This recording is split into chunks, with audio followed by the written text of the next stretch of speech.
Bueno, muy buenas noches a todos ustedes y a los que se van a conectar con nosotros a través del internet durante la semana y en otras oportunidades. Vamos a ver hoy dos capítulos, porque hay uno que lo vamos a ver por encima, el capítulo 35 y el capítulo 36.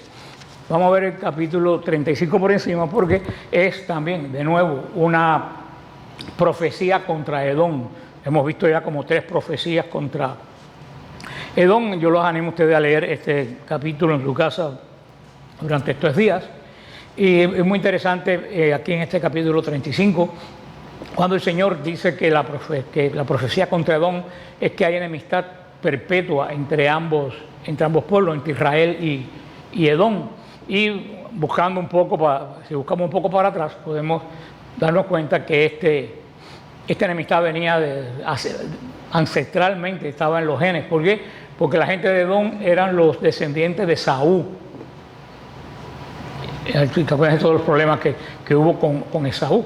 Él fue el antepasado de los edomitas. Acuérdense que Esaú es el que era el primogénito y Jacob le robó la primogenitura. Y de ahí hubo una guerra entre ellos dos pueblos.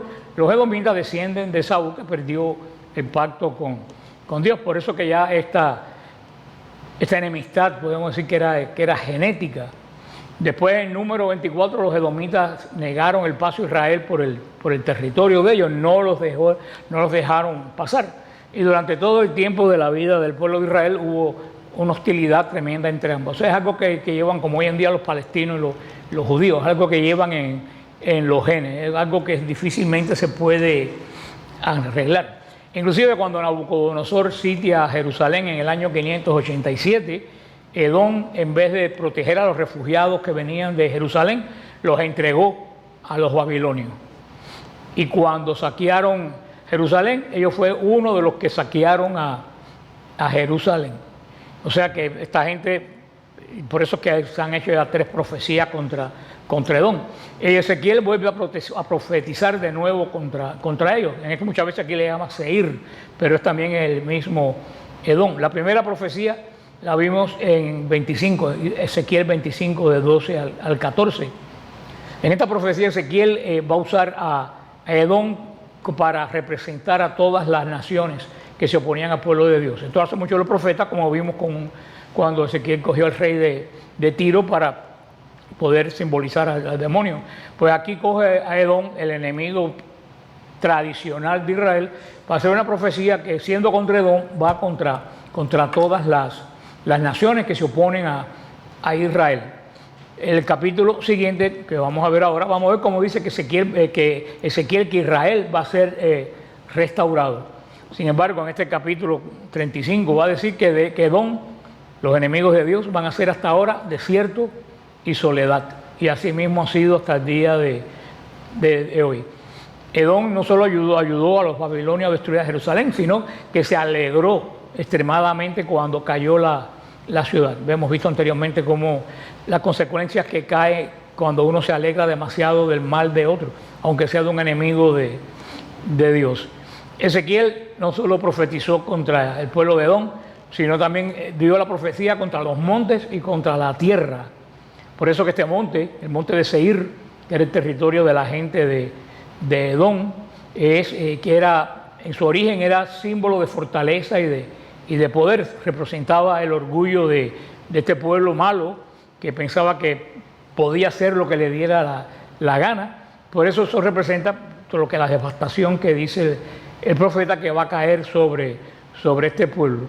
El deseo de vengarse de Edom se volvió en contra suya. Y eso es el resultado de este capítulo, que muchas veces cuando uno tiene deseo de venganza contra alguien, ese deseo de venganza se vuelve contra uno mismo.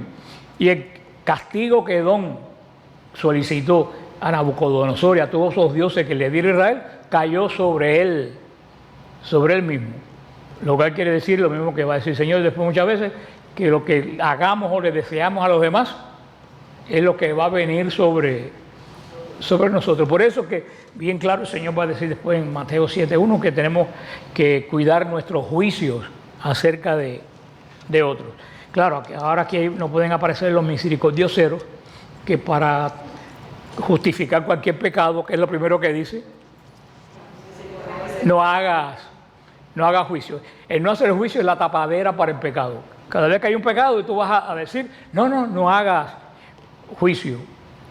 Pero el Señor va a decir en el Evangelio, cuando habla sobre juicio, dice una gran palabra, dice el Señor, juzguen con justo juicio.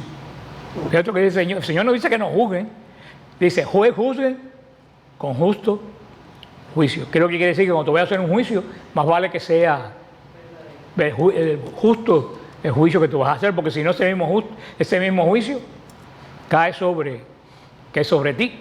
Y también por eso cuando dice el Señor, no juzgues a otro para no ser juzgado.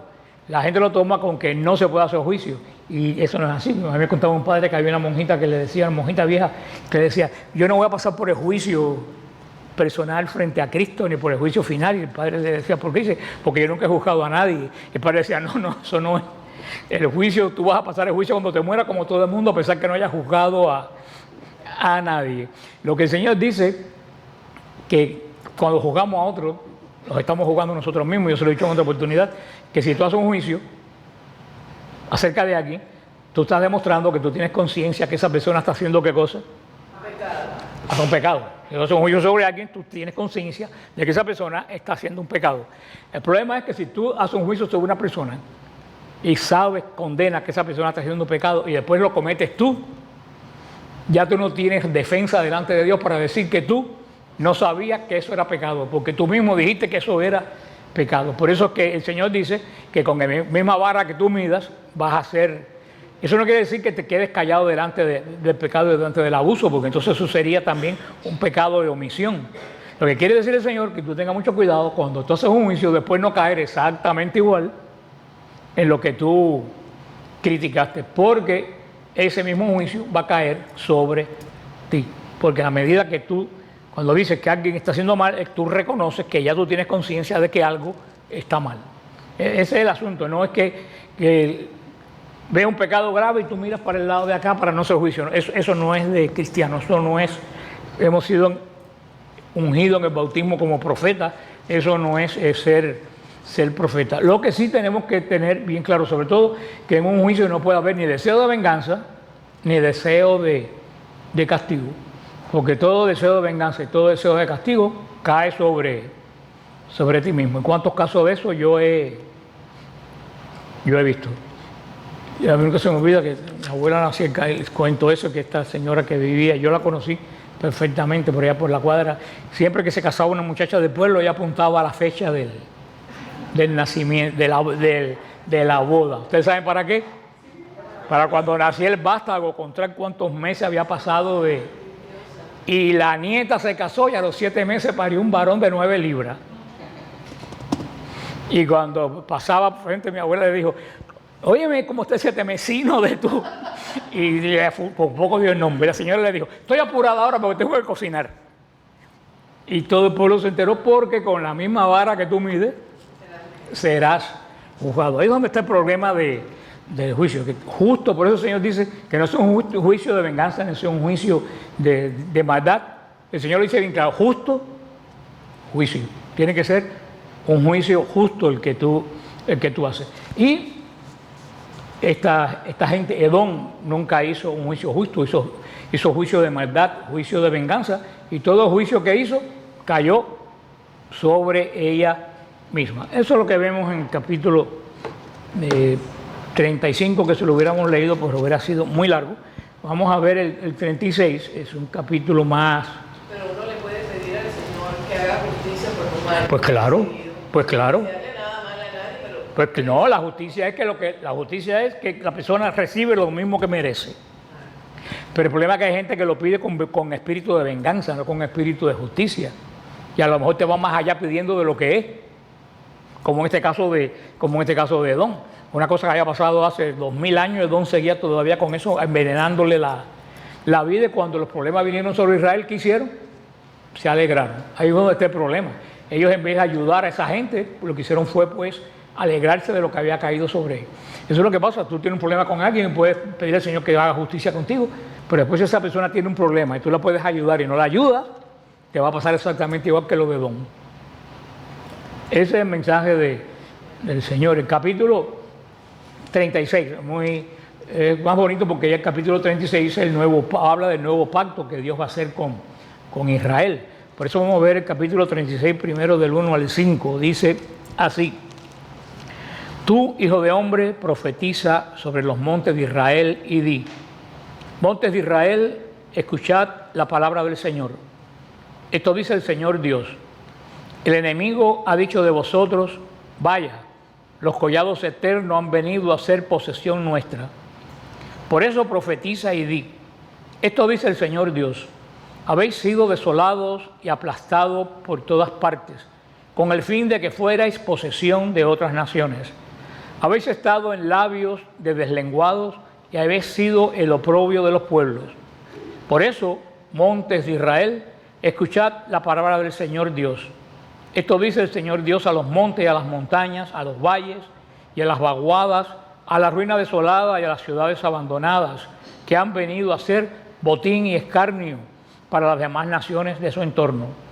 Por eso, esto dice el Señor Dios: Con el fuego de mi celo he hablado contra el resto de las naciones y contra todo Edom, que con el corazón lleno de alegría y el espíritu lleno de desprecio han tomado mi país en posesión para su expolio y escarnio. Hasta aquí estamos leyendo ya pues lo que dice la palabra del Señor. Así como Ezequiel la vez anterior profetizó contra los montes de Edom, sobre todo Seir, lo dijimos ahora, así el Señor le pide que profetice a los montes de Israel. O sea, va a ser un enfoque sobre la tierra de Israel. Hace como una especie de una burla, de reclamo al enemigo de Israel, diciendo: ellos pensaron que el pueblo de Israel iba a ser tragado y los tragados fueron ellos, porque Israel fue llevado al exilio, pero Israel regresó. Ellos fueron destruidos y nunca volvieron a ser reconstruidos hasta el día de hoy. Ni siquiera ruinas de Edom se pueden pues encontrar. El Señor se lo dice así y habla ahora también a los montes y a los collados y a todo, a los arroyos, a las vaguadas, todo. Es una sección que pone el Señor énfasis sobre la tierra de Israel. O sea, se dice, claro, en ustedes ha habido el mismo problema que con Edom, pero el problema es que en el pueblo de Israel no castigo, esta justicia que vino sobre ellos no va a ser eterna. Por eso que cuando igualmente hoy yo le digo, todos esos enemigos de la iglesia, la prensa, toda esa gente que critican a la iglesia, le va a pasar exactamente igual que a esta gente. La iglesia va a seguir, más malo más bien va a seguir, y de aquí a 20 años, 30 años, todos esos medios de comunicación que atacan a la iglesia, de ellos no va a quedar ni el nombre. Así que, porque así era, así ha sido y así va a ser. Antes eran los Edom, ahora el enemigo principal de la iglesia es los medios de comunicación y los infiltrados que tenemos dentro. Pues de ellos no quedará absolutamente nada, y como el pueblo de Israel, la iglesia seguirá estando presente en todo esto. Vamos a ver el versículo del 6 al 12 y dice: Por eso profetiza sobre la tierra de Israel y di a los montes y montañas, a los valles y a las vaguadas. Esto dice el Señor Dios: Hablo con celo y con ira porque habéis sufrido la deshonra de las naciones. Esto dice el Señor Dios: Yo he jurado a mano alzada, las naciones de vuestro alrededor sufrirán también su deshonra, y vosotros, montes de Israel, produciréis vuestros ramos y daréis vuestros frutos para mi pueblo, Israel, que está próximo a venir. Yo estoy por vosotros, volveré a vosotros, seréis surcados y sembrados. El Señor sigue diciendo: multiplicaré en vosotros a los hombres, toda la casa de Israel quedará completa. Serán habitadas las ciudades y reconstruidas las ruinas. Multiplicaré en vosotros a los hombres y los animales se multiplicarán. Darán fruto y haré que os reprobléis como en los tiempos antiguos. Os daré mayores bienes que en vuestros inicios y sabréis que yo soy el Señor. Haré que caminen hacia vosotros los hombres, todo Israel mi pueblo, te poseerán y serán su heredad, y nunca más volverás a dejarlos sin hijo. Esta es ya comienza aquí la promesa de restauración que el Señor ha dicho. El Señor siempre ha restaurado, cuando hace una promesa la cumple, siempre ha restaurado a Israel y siempre ha restaurado a la iglesia. La iglesia ha pasado momentos terribles y el Señor siempre la ha restaurado. Cuando Lutero, que es uno de los momentos más terribles que ha pasado, yo creo que ahora es peor, pero bueno, ¿qué ha pasado anteriormente? Porque los problemas ahora son internos, los de Lutero eran externos. En la época de Lutero, que es lo peor, la iglesia perdió 7 millones de fieles en Europa. Pero a los 2 años apareció la Virgen de Guadalupe en México y se bautizaron 7 millones de indios. Así que ustedes ven que los que se perdieron por un lado, se ganaron por otro. Se perdió parte de Europa y se ganó un continente completo, más las Filipinas. O sea que el Señor siempre restaura a su pueblo, porque cuando Él hace una promesa, siempre la cumple. Y por eso vemos que no es el mismo Israel de la época de la Biblia, vemos que Israel sigue estando ahí cuando estos pueblos de Edom, de estos pueblos, ninguno tiene la menor idea qué ha quedado de ellos. Lo único que puede quedar mejor que de otra civilización es Petra, es lo que más o menos ha quedado, y son piedras de museo. Sin embargo, Israel pues está vivo, a pesar de todos los pesares. Por eso que el Señor, cuando habla de restauración y dice, exactamente, vuelvo a decir, dice a los montes, a los collados, a los arroyos, a los valles, sigue dirigiéndose a la tierra de Israel. La tierra que siempre ha sido, esa tierra siempre la ha dado el Señor y sigue siendo de Israel, porque cuando el Señor da algo no lo quita, cuando el Señor lo da, algo lo da a perpetuidad, a no ser que haya pecado como tuvo Israel, pero inclusive cuando Israel tuvo pecado el Señor lo castigó, pero la larga que hizo lo volvió a restaurar. Esta última vez han estado 2000 años, la restauración se ha demorado. Esta restauración de los babilonios duró 70, 80 años de destierro. Este fue más largo, duró 2000 años porque hicieron lo que hicieron. Ya lo que pasó fue grave, mataron al Mesías, pero la promesa sigue vigente, porque después de 2000 años que volvió a ser el Señor, los volvió a reunir. Cuando alguien no tenía la menor idea de que Israel podía volver a ser un país, porque hasta el 49 todo eso pertenecía a Turquía. Eso no, como lo he dicho otra vez, nunca ha existido un Estado palestino ni nada que le parezca, ni eran palestinos antes del año 1949. ¿Qué cosa eran los habitantes de Israel? ¿Qué ciudadanía tenían? Turca. Tenían ciudadanía turca. Primero, toda esa zona de Israel primero fue del Imperio Romano, después fue del Imperio Bizantino, fueron del Imperio Griego.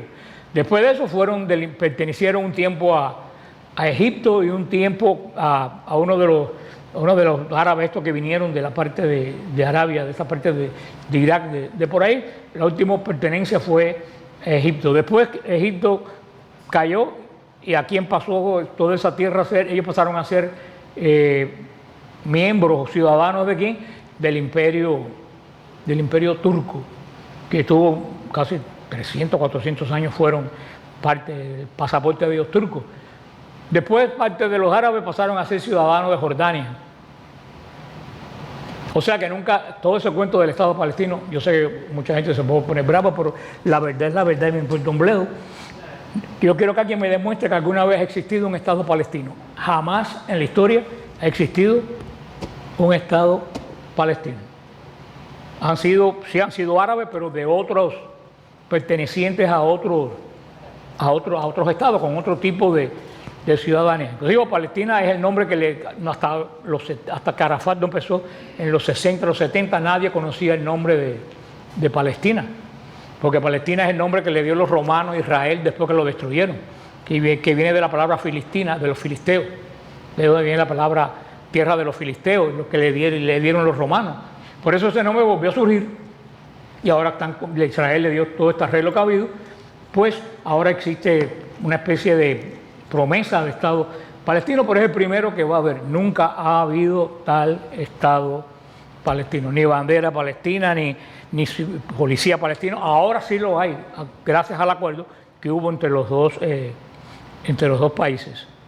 Pero el Señor, siempre esta tierra ha sido de Israel, el Señor se la dio a Israel. Y uno de los grandes pecados que ha tenido el tormento Israel es dar la tierra, porque la tierra que le da el Señor no se la puede dar a nadie. Ellos, cuando yo vi que le dieron Belén a la autoridad palestina, yo dije, le han dado el lugar más importante, no por Cristo, sino porque David viene de Belén. Como ellos no pueden dar esa tierra porque esa tierra no es de ella, no es de ellos.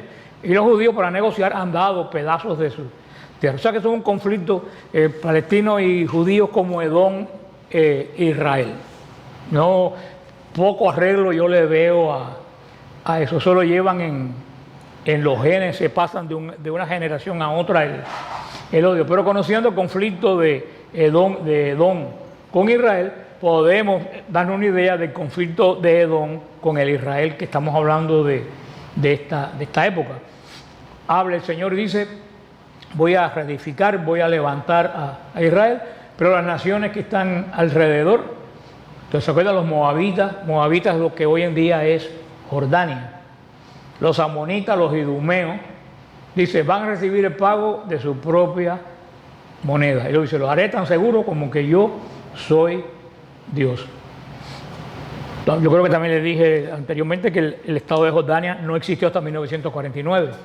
El Estado de Jordania no existió, eso lo hicieron los ingleses en el año 1949 cuando hicieron Israel de un lado y Jordania del otro. ¿Por qué le pusieron Jordania? A ver si ustedes son tan inteligentes. Por el río Jordán. Por el río Jordán, que tú vienes por Israel, tú ves el río Jordán, que no se ve porque es un charco, es una zanja, pero te dicen, mira, este es Jordán, y tú miras y nunca en la vida lo ves. Pero de ese lado de Jordán que tú vas manejando cuando vas de Jericó a Jerusalén, todo ese lado de Jordán, del lado de allá que tú ves esa montaña grandísima, eso es Edom, eso es Jordania.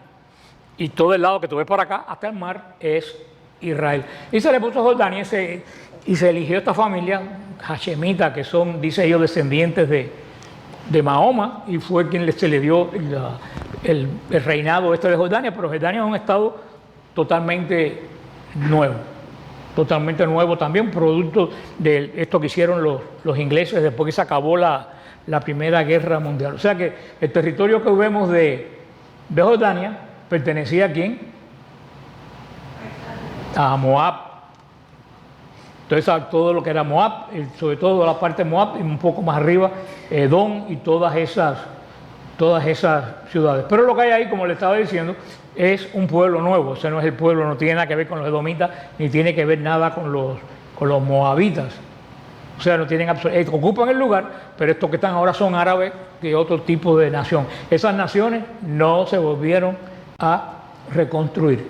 Sin embargo, el Señor, increíblemente, como le dije, volvió a reconstruir a Israel. A tal punto que Israel tuvo que inventar el idioma, porque los judíos no hablaban hebreo.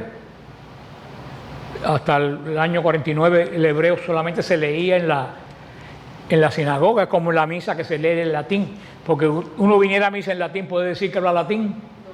No. Los judíos iban a la sinagoga, rezaban en hebreo, pero no hablaban hebreo. Cuando ellos llegaron a la tierra prometida, los Akenazis, la gente de Europa, hablaban yiddish, y los de la parte de España y que pertenecieron a España y Portugal hablaban no sé si es el ladino, como le decían, otro tipo de lenguaje, pero no hablaban hebreo. Entonces, ¿cómo se llama? Ben Yehuda, porque se llama una calle de Jerusalén que es famosa así. Este señor Ben Yehuda fue el que, usando los textos antiguos, hizo lo que es el idioma hebreo hoy moderno. O sea que el idioma hebreo por 2000 años no se habló. Se empezó a hablar por los años 50 cuando se empezó. Y tuvo todo el mundo que hablar hebreo porque el hebreo no era una lengua coloquial. Es como si ahora en Irak volvieran a restituir el babilonio.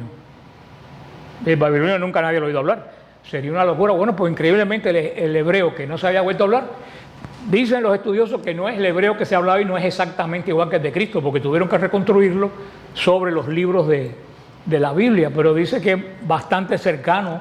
Pero vemos cómo el Señor restaura todo lo de Israel. Sin embargo, los demás son pueblos nuevos quienes lo están en este momento pues ocupando. O sea que se cumplió totalmente la profecía del Señor. Vamos a ver el 13 y del 15. A ver. Esto dice el Señor Dios, porque dicen de vosotros, eres devoradora de hombres, priva de hijos a las naciones. Por eso no volverás a devorar hombres y no volverás a privar de hijos a tu nación, oráculo del Señor Dios. No permitiré que vuelvas a escuchar la deshonra de las naciones sobre ti, ni volverás a sufrir la infamia de las naciones, ni volverás a privar de hijos a tu nación, oráculo del Señor. Comedora de hombres, le dice el original dice, comedora de hombres y matadora de hijos de la nación. Uf, eso está tremendo. Esta figura de este lenguaje habla de lo que era esta zona de Israel, los que habitaban a Israel. En Números 13, ¿de qué hablaban? ¿Cuál era el culto principal de esta tierra? El culto a Dios Moloch, ese dios de hierro que tenía candela en el centro, que le ofrecían a los niños recién nacidos a Dios, lo echaban por la boca del Dios como una ofrenda a los primogénitos. Así como los primogénitos de Israel eran consagrados a Dios, ellos consagraban los primogénitos de ellos al Dios de ellos. Pero los que consagraban a Dios recibían la vida, los devolvían. Los que consagraban al Dios de ellos, los quemaban. Y ustedes dirán, ay, qué horror, pero lo que está pasando con el aborto es todavía peor que lo de Moab. ¿Y dónde lo hacían esto? En todo, la última parte que se hizo todo esto fue en el valle, que se llama el Valle de la Jena, que es todavía el Valle del Infierno, que existe todavía en Israel. Ahí es donde se realizaba este tipo de culto de los cananeos. Por eso esta gente llegaron a ser, era un pueblo que mataba a sus propios hijos. Y el Señor aquí es bien claro con ellos. Es una nación que mata a sus hijos, no puede perdurar, no puede durar. Así como esta tierra se volvió estéril por eso mismo, todos los lugares que matan a sus hijos será exactamente igual que estas naciones. ¿Por qué? Porque no hay, así como la Eucaristía, las cosas de Dios atraen a los ángeles de Dios, la muerte atrae al demonio. Así como hay muchos ángeles alrededor de la Eucaristía, todo lo que sea huele a muerte, todo está lleno de demonios, porque el demonio es el señor de la muerte. Y un país donde se matan a los hijos de ese país con el aborto, sobre esa nación está llena de demonios, porque el demonio huele que ese país le está dando culto a ellos, porque él es el señor de ¿qué? De la muerte. Y todo eso trae consecuencias, las consecuencias ya las estamos sufriendo aquí y todavía habrá mayores consecuencias. Si hay un pecado que el Señor no perdona, en el sentido, vaya, si hay arrepentimiento se perdona, pero estoy hablando como nación. No creo que una nación se vaya a arrepentir, pero si hay un pecado que trae desgracia sobre la nación, es el pecado del aborto. Sin embargo, vemos que este país está en una lucha constante bueno, ahora el señor ese que vive en la Casa Blanca puso una ley que la acaban de firmar ahora para proteger el aborto. Eso casi nadie habló, lo firmaron la semana pasada. O sea, no, perdón, la semana pasada fue para apoyar el matrimonio homosexual, ¿cierto? Fue ellos tienen miedo que la Corte Suprema hiciera con el matrimonio homosexual como hizo con el aborto. Que entre paréntesis, la Corte Suprema no acabó con el aborto, están diciendo eso es mentira. La Corte Suprema lo que dijo es que la decisión del aborto no era federal, era ¿de dónde? Del Estado. Ahora digo, ¿por qué ellos le tienen miedo que el aborto vaya a elección? ¿Por qué ellos le tienen miedo que vaya el aborto a elecciones? Porque saben que la van a perder. Porque saben que la van a perder. O sea que ellos, en contra de la voluntad del pueblo, ellos quieren imponer el aborto. Todo esto porque definitivamente nadie lo sabe, nadie está ajeno a esto. Esto es una de las agendas de la ONU, el aborto. Como era al principio, empezó aquella agenda de que había demasiada gente en el mundo. Ahora no hay demasiada gente, ahora hay demasiados perros. Yo cada vez veo más perros en la iglesia. En mi iglesia, que nunca había perros, va 2 semanas que he visto 2 perros en la iglesia. Adentro. Familias con perros. Van a misa con el perro. Y fui a Macy's el otro día a comprar algo. Dentro de Macy's, otro perro. Digo, pero ¿cómo es posible que una tienda vaya la gente con...? No lo pueden dejar en la casa. Es que están tratando a los perros como si fueran personas. Y eso es un abuso. Eso es un abuso animal. Al animal tú no lo puedes tratar como persona, al animal tú lo tienes que tratar como es. Como lo es. Pero vemos que cada día, bueno, yo vi hoy que yo veo cada cosa tan rara en un daycare de perros, porque yo no sabía que había daycare de perros, pero hay daycare de perros. Hicieron un play de la natividad con perros. La perra vestida de Virgen María, el perro vestido de... Yo dije, bueno, tú haces un play en un daycare de niños porque los niños lo disfrutan. Ahora dime tú esa pila de perros, con esa pila de trapo arriba, ¿qué disfrutaron? Eso no es cuestión de perros, eso es cuestión de esa gente que tiene la cabeza enferma. Como se hacen el daycare de niños, show de la Navidad, vamos a hacer un show de perros. Pero los niños disfrutan el show. Yo quiero ver qué disfrutaron los perros de eso que hicieron ahí, qué entendieron de lo que pasó. Es que el hombre, no sé, yo creo que el Señor ha tenido demasiada paciencia con nosotros. Por un día la paciencia de Dios se agota. Y esto del aborto es verdaderamente, pues, terrible. Y lo digo con mucho dolor, la actuación en la iglesia del aborto no está muy clara. No está muy clara. Dice, estamos en contra del aborto, pero cuando se va a condenar a los políticos abortistas que no comulguen, dice que no se puede hacer. Entonces, si una persona, un político, está a favor del aborto y aprueba leyes de aborto y va a comulgar, ¿qué es lo que hace? Se traga su propia condenación. Entonces la iglesia apoya que vaya a comulgar. O sea, la iglesia apoya que ellos se traguen su propia condenación. O sea que la iglesia estamos igual, sí, pero no, pero sí. Al final tú no sabes si es sí o si es no. Cuando el Señor dijo bien claro que tú sí seas sí y tú no seas no. Hoy en día nada es sí, ni nada. A la edad que tú no sabes, ni la misma iglesia, tú no sabes qué fue. A la edad que tú lees algo, tú dices, ¿qué dijo? ¿Dijo que está a favor o dijo que está en contra? Tú no entiendes lo que te dicen.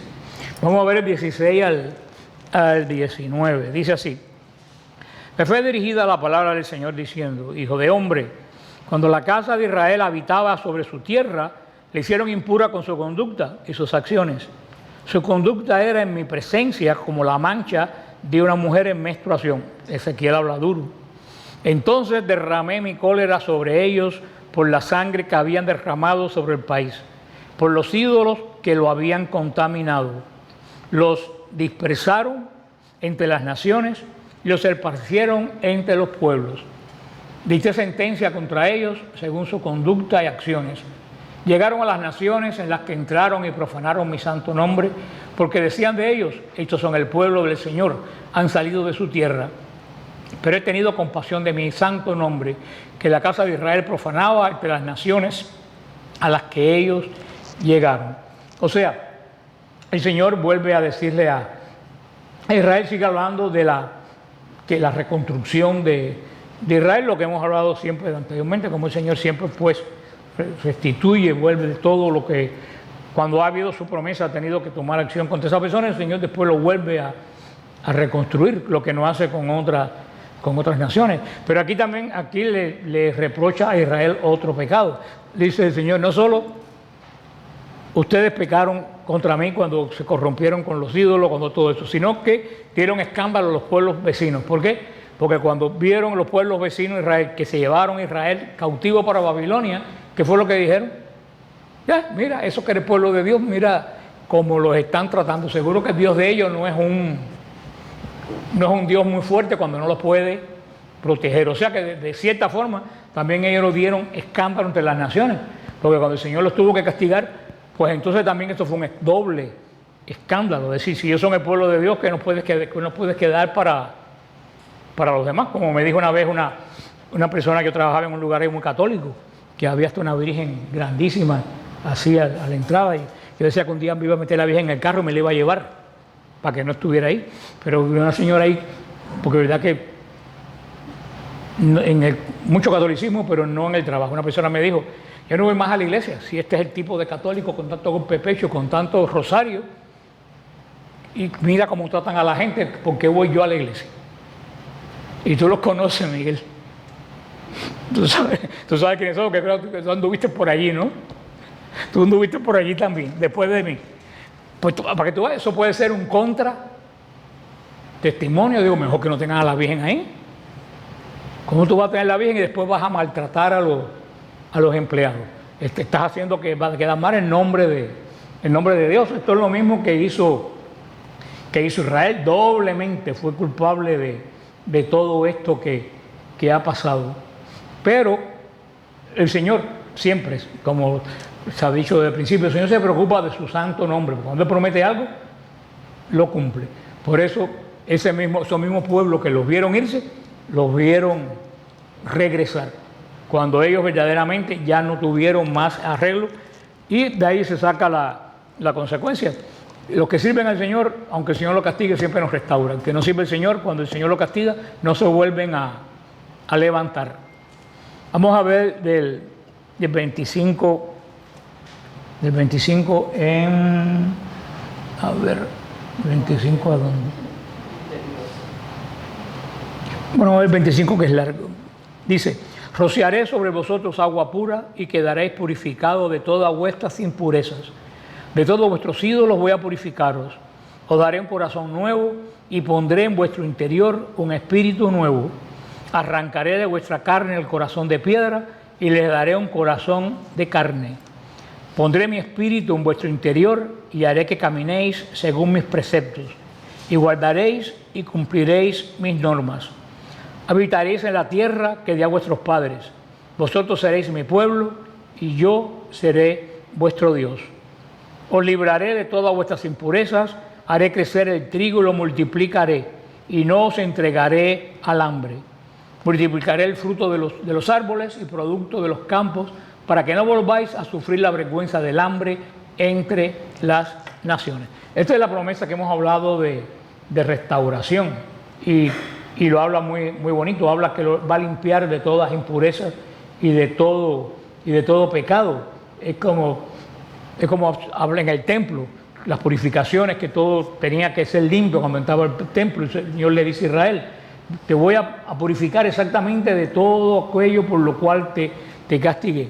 Y le dice que le va a dar varias cosas. Le va a dar la tierra definitivamente, porque esa es la promesa de Israel. Le va a dar la tierra que le prometió, que le dio a vuestros padres. Le vuelvo a decir, lo va a restaurar.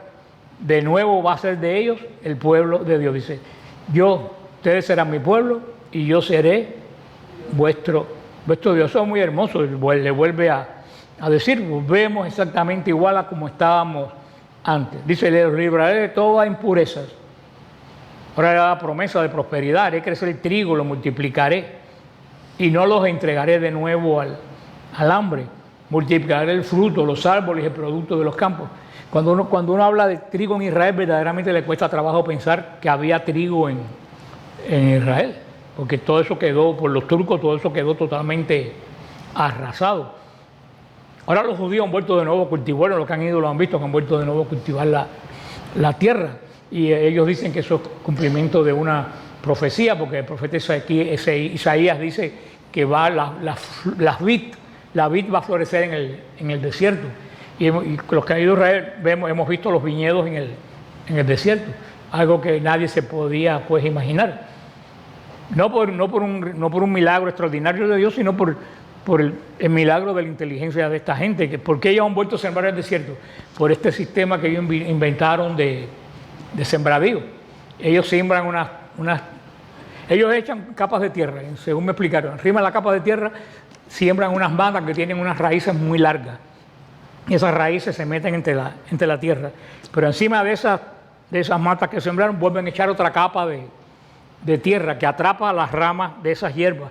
Y esas vuelven a echar raíces y aguanta la capa de abajo, y así echan varias capas de tierra. Y ya cuando por las raíces que echan esa planta está aguantada la tierra, que el problema del desierto es que el viento se lleva la tierra, pues entonces cuando está eso afincado ya arriba, entonces siembran todo tipo de fruta. O sea, algo extremadamente inteligente. Y hemos visto otra vez como el desierto de Israel de nuevo ha vuelto a florecer. Todavía no he visto trigo, pero no dudo que ya haya trigo por algún lugar. El Señor le dice que le va a dar prosperidad, y así fue. Israel no volvió a tener ataques, más ningún ataque de pueblos vecinos, hasta el ataque de los romanos, que fue el último de los ataques. Inclusive los que leen la historia saben que los romanos no vinieron, a los romanos los llamaron. O sea, los romanos no invadieron a a Israel porque lo quisieron invadir. Israel, las broncas entre ellos estaba tan grande, entre los sumos sacerdotes, entre los reyes, la bronca era tan gigante después en esa época que nada más y nada menos se le ocurrió llamar a Roma para que pusiera orden. Nunca metas en tu casa al que tiene más poder que tú. Porque Roma llegó, puso orden y se quedó y no se volvió a ir. O sea que ni siquiera fue una invasión, fue ellos mismos yendo en contra de la voluntad de Dios. Llamaron a un pueblo pagano porque los hijos de Dios no se podían poner de acuerdo entre ellos mismos. O sea que Israel de nuevo volvió a meter la pata. Pero tuvo cientos de años que vivió tal como lo dice el Señor. Después mataron al Mesías, se acabó el pacto y ahí fue cuando vino el cataclismo final. Pero el Señor, cumpliendo la promesa, los volvió a restaurar. No es el pueblo del pacto ahora, el pueblo del pacto, ¿quiénes somos? Nosotros, pero la promesa de la tierra la tienen ellos y increíblemente, para asombro de todo el mundo, ahí están y aparentemente van a seguir. Ahora vamos al 31, al versículo 31, a ver que esto y dice así: os acordaréis de vuestros malos caminos y de vuestras acciones que no eran buenas, y sentiréis disgusto de vosotros por vuestras iniquidades y vuestras abominaciones. Sabed que no hago esto por vosotros, oráculo del Señor. Avergonzaos y sentid confusión por vuestra conducta, casa de Israel. Esto dice el Señor Dios: el día en que os purifique a vosotros de todas vuestras culpas, os haré habitar en vuestras ciudades y serán reconstruidas vuestras ruinas. Serán cultivada la tierra desolada, que había sido un desierto a la vista de todo el que la atravesaba. Y dirán: este país desolado es como el jardín del Edén, y las ciudades arruinadas, desiertas y destruidas, ahora están fortificadas y habitadas. Y las naciones que quedarán a vuestro alrededor sabrán que yo, el Señor, he reconstruido las ciudades destruidas, he replantado lo desolado. Yo, el Señor, lo he dicho y lo hago. Esto dice el Señor Dios: también permitiré a la casa de Israel que me pida hacer esto. Multiplicaré sus hombres como un rebaño consagrado, como el rebaño reunido en Jerusalén, en sus solemnidades. Así las ciudades destruidas se llenarán de rebaños humanos y sabrán que yo soy el Señor. Aquí también esta profecía, la que viene, la próxima que veremos en otra oportunidad, la 37, es lo más conocido de Israel, que es la profecía de los huesos secos. Y que viene muy bien esa lectura de los huesos. Aquí el Señor vuelve a decir lo mismo. Cuando los babilonios desolaron a Israel, también te parecía que aquello se había acabado para siempre. Todo el que pasaba, el Señor lo dijo, va a venir a la cabeza. El que pasaba por Jerusalén, ¿qué es lo que había allí? Piedra y arbustos. Sin embargo, aquí, ¿quién entra en todo esto? En todo esto entra pues Zorobabel. ¿Se acuerdan cuando leímos el libro de Esdras? Y Zorobabel, fue cuando Darío dio permiso, regresaron y reconstruyeron de nuevo la ciudad que pensaban que nunca iba a ser reconstruida de nuevo. Y Jerusalén llegó a gozar de un estatus ya cerca de la época de Cristo que pocas otras naciones tenían.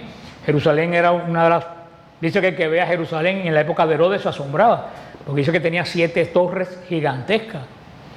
Hoy solamente lo que se puede ver de una de las torres, de la torre de Fasael, es lo que está, donde está lo que le llaman la torre de David. No sé si ustedes se acuerdan, la muralla, que hay una torre redonda con una cosa arriba.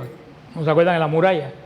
Cuando uno va subiendo, que hay un museo ahora, que fueron a ver un juego de luces que pusieron allá adentro. Esa base, cuando tú estás en la puerta de Jafo, tú ves la base. Cuando tú ves la base de la muralla de la torre de Fasabel, tú dices, si esta es la base, ¿cómo debe de haber sido la torre? Tiene que haber sido algo verdaderamente impresionante, porque dice que Jerusalén fue tremenda ciudad. Y el templo llegó a ser una de las maravillas del mundo, de mármol y de oro, con piedras preciosas. O sea, Israel verdaderamente llegó a un gran esplendor, que todo exactamente lo perdió por todo lo que nosotros pues ya sabemos. Todo esto lo que habla es de la restauración de nuevo, que es la palabra que hemos repetido. Cuando tú tienes un pacto con el Señor te puede castigar, te puede arrastrar, pero a la larga, ¿qué cosa? te restaura. El que está fuera del Señor es destruido y nunca se vuelve a restaurar. Esto es lo que habla esta profecía de Israel y lo que habla sobre Israel. Esta profecía, hoy en día, los que estudiamos historia, lo hemos visto, como les he contado, lo hemos visto que se cumplió. Esto fue dado 500, 600, 700 años antes de Cristo y vemos que todo lo que el Señor prometió se cumplió. No volvió a ser esclavo Israel de otro pueblo hasta que llegó el final del pacto. Ahí sí, la cosa ya fue definitiva porque ahí ellos agregaron insulto al insulto final. ¿Cuál fue el insulto final? Mataron al que estaban esperando. Si el Señor constituyó ese pueblo precisamente para que viniera el Mesías, ese era el fin de Israel. Y cuando llegó lo mataron. ¿Qué más se puede hacer con Israel? Si el fin de ellos era el Mesías y lo mataron, ese pueblo de ahí en adelante espiritualmente no sirvió absolutamente para los planes de Dios. Porque cuando tú ves en este sentido del pacto de Dios y el Mesías, tú te das cuenta la gravedad de lo que hizo Israel. Mataron al que llevaban 2000 años esperando, mataron al que era origen de que la nación existiera. No solo mataron, que fue lo que dijeron, que su sangre caiga sobre nosotros y sobre nuestros hijos. ¿Y tú sabes qué? Hasta el día de hoy cayó. Porque no han vuelto a tener paz desde ese momento. Hasta el día de hoy no han vuelto a tener paz. Por eso hay que tener cuidado lo que uno dice, porque hay cosas que uno dice que puede afectar a las generaciones que vienen o que hace que pueda afectar a las generaciones. Todo esto que ha pasado por los judíos no es culpa ni de los cristianos ni de la Inquisición. Todo esto viene de lo que ellos dijeron. Que ellos dijeron que la sangre de un inocente, y no solo dijeron que cayeran sobre nosotros, ¿qué dijeron? Sobre nosotros y sobre nuestros hijos. Y ellos estaban bajo la ley. Y en la ley dice que cuando un inocente es ajusticiado injustamente, esa sangre cae sobre todas las generaciones. ¿Cuál es la forma que tienen ellos de salirse de esa maldición? Convertirse y salir de la antigua ley. A la vez que entran a la nueva, ya eso no le aplica. Pero mientras se mantengan en la antigua ley, esa maldición espiritual persiste sobre ellos. Así que con esto pues llegamos al fin. Se vuelven evangélicos. Yo conozco judíos evangélicos. ¿Qué tal eso? Muchachos, no me hablas de eso, que preocupa eso. Aquí se puso bravo conmigo y no volvió al grupo. Cuando yo dije que los judíos evangélicos eran de la tribu de Caupulicán. Todos los judíos evangélicos, ninguno son judíos. Ahí tiene Rubén, un judío, un gran judío amigo de Rubén, que es de Guantánamo, judío de Guantánamo y cubano. Y resulta que ahora es un rabí. Esa gente ninguno son judíos. Entonces esa gente son todas estas sectas evangélicas que ya se les acabó. Ya no, ¿qué queda de inventar a los pentecostales? Ya no queda de inventar nada. La unción de la escoba, la unción del chicle, el agua que se convierte en un pomo ya que les queda por inventar, ya no les queda nada que inventar. Entonces, ¿qué es lo que hicieron? Se hicieron judíos para seguir atrayendo, porque les lo dije, el problema de esa gente es que ellos están ahí porque los entretienen. Cuando el entretenimiento los aburre, tienen que inventar algo nuevo.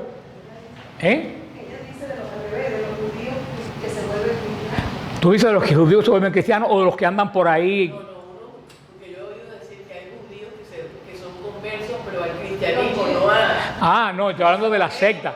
No, estoy hablando de la secta. No, yo puse en Facebook ahora la comunidad hebrea de Jerusalén, católica, que son hebreos convertidos. Yo todos los años, domingo de Ramos, desfilo con ellos porque cantan muy bonito, pero ya cuando ellos se convierten ya no son judíos. Cuando se van para el lado de los evangélicos, es lo que yo digo, porque yo he oído muchos que se llama. Mira, de eso en Israel son un puñado. Todo eso que hablan en español, en Israel no llegan ni a 200 los judíos que se han metido en eso.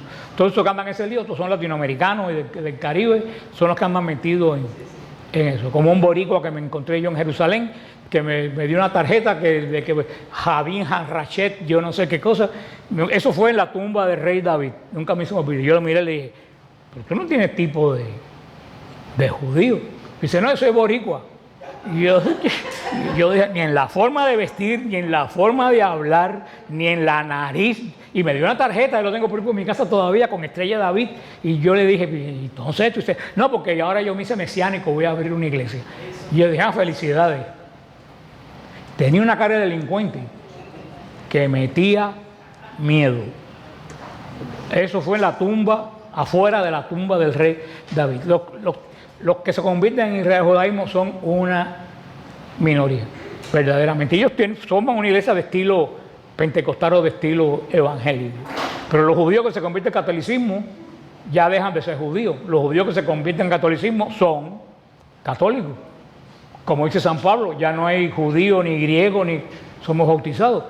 Como esos judíos que son católicos, convertidos ellos, de la familia convertidos, ellos son de raíces judías, como yo soy de raíces cubanas y tú eres de raíz colombiana, ustedes son de raíces dominicanas, pero son católicos, tienen la misa como todos los católicos, cantan en hebreo porque ese es el idioma de ellos, pero no guardan toda esta tontería que vemos a toda esta gente con kipá y con toda esa vaina puesta haciendo monería en las iglesias pentecostales, esos pentecostales disfrazados de judíos, porque ya no tienen cómo sacar el dinero ni entretener a la gente.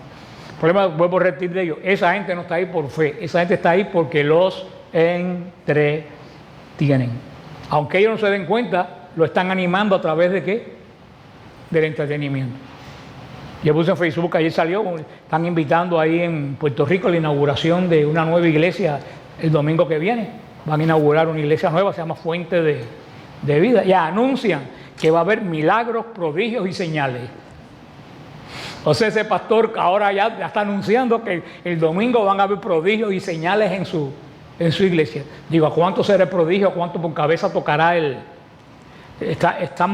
Lo que dice el Señor, están vendiendo la palabra de Dios. Ellos lo que venden es entretenimiento. Por eso tienen que mantener a la gente de ellos continuamente entretenidos, porque cuando se les aburre, ¿qué hace? Se le van para el próximo loco que aparezca con algo nuevo. ¿Qué inventarán después de los judíos mesiánicos? No sé, serán budistas cristianos, yo no sé. Pero de que aquí va a pasar, Dios, anótanlo, a lo mejor yo no lo veo.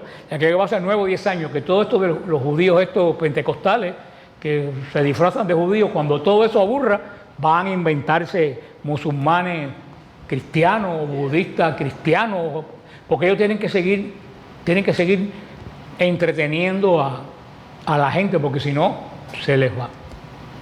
Entonces vamos a pasar No, que yo decía a los hermanos que se acuerden que ya tenemos nuestra peregrinación a Israel, que ya están apuntadas personas, que nos vamos el 24 de marzo. Vamos a llegar a Nazaret el mismo día de la Anunciación, el día 25. Y vamos a estar hasta el 2 de abril y vamos a participar en la procesión de las palmas. Cualquiera persona que porque quiera información sobre esto puede contactarnos a través de apologéticasiloe.net o puede escribirme a Facebook que es Fran Morera, Defensa de la Fe. Si ustedes me escriben ahí, con mucho gusto yo les mando toda la información. Que el Señor los bendiga.